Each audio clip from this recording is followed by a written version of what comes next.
It is now our time for the children, and with the help of 20 different young people aging 5 to 20, we have put together a story for you.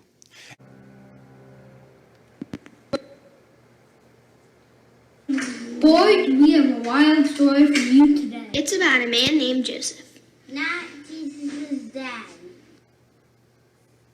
No, this Joseph lived 1,600 years before Jesus. Joseph was the 11th son born to Jacob. Jacob couldn't hide the fact that Joseph was his favorite. Which wasn't a good thing to do. Jacob gave Joseph this really fancy coat with lots of different colors in it. That made his brothers jealous.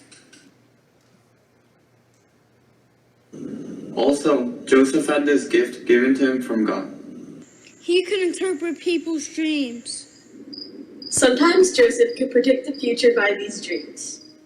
Joseph had one dream that he told his brothers meant that one day They would all be bowing down to him. To tell you the truth, as a kid, Joseph was kind of a brat. One day, Joseph's brothers simply got fed up with their brother. Joseph as a slave to some merchants who were traveling to Egypt. And then they lied. They told their dad that Joseph Had been eaten by a lion. That made their father cry. But this isn't over until the little kid wakes. These were bad things for the brothers to do. Well, things were looking really bad for Joseph. Humbled, Joseph stopped being a brat. He grew up a lot during his time in prison. The prison guards found out that Joseph had this gift. That he could interpret dreams. And predict the future. Just so happened that Pharaoh The king who ruled over all of Egypt. had a dream that really troubled him. He wanted to know what the dream meant. Pharaoh was told that there was this guy in prison who could interpret dreams. So Joseph was brought to the Pharaoh. Pharaoh told Joseph his dreams. So Joseph told Pharaoh what it meant. He said there were going to be 7 good years with plenty of rain when the crops would grow very well. And then 7 bad years without rain when the farmers wouldn't be able to grow much of anything. 7 years of famine. You better start planning for the bad years from now. Said Joseph. Pharaoh was so impressed that he made Joseph his prime minister. For 7 years, Joseph made sure that a lot of grain got stored in the warehouse. When the years of famine came, thanks to the wise planning of Joseph, there was lots of food stored up. so thousands and thousands of people were kept from dying of starvation. Back in Palestine. Where Joseph, Jacob, and his brothers lived. They too were experiencing the drought. When they heard there was plenty extra food in Egypt. Jacob sent his sons to travel to Egypt to try and buy food. 20 years had passed since they sold their brother Joseph into slavery. When it stood before him, they did not recognize their brother. But Joseph recognized them. He was so angry about what his brother had done to him. For a while, Joseph messed with his brother. Not letting them know who he was. His love for his brothers was greater than his anger. But eventually Joseph broke down, crying very loudly. When he finished crying, Joseph said to his brothers, I am your brother, Joseph.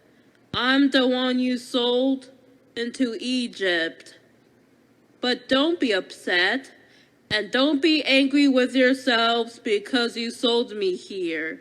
God sent me ahead of you to save many lives. Joseph gave them plenty of food. And sent them back to get their father Jacob. They all came back to live with Joseph in Egypt. And how very happy both Joseph and his dad were to see each other again.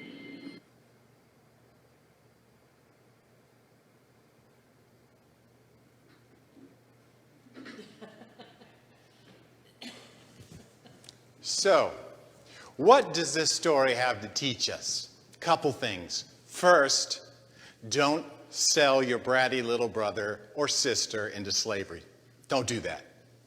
Two, the little brat is going to grow into something beautiful. God has a plan for whoever seems like a brat right now. And three, the love between brothers and sisters and family members, sometimes it gets threatened by hard feelings of hurt and anger. But like Cody told us in the words of Joseph, the love is always deeper. And finally, know that God is at work in hard, difficult things, bringing about beautiful and good things, which is what happened here. Joseph got sold into slavery. A horrible thing ended up in Egypt. But because he was in Egypt, thousands and thousands of people were saved from starvation. That's how God works. So if you're finding this time we're in right now, with the pandemic and all the uncertainty to be hard, trust that God is at work in this, and God is bringing beautiful things out of it. And let's try to cooperate with God. What do you say?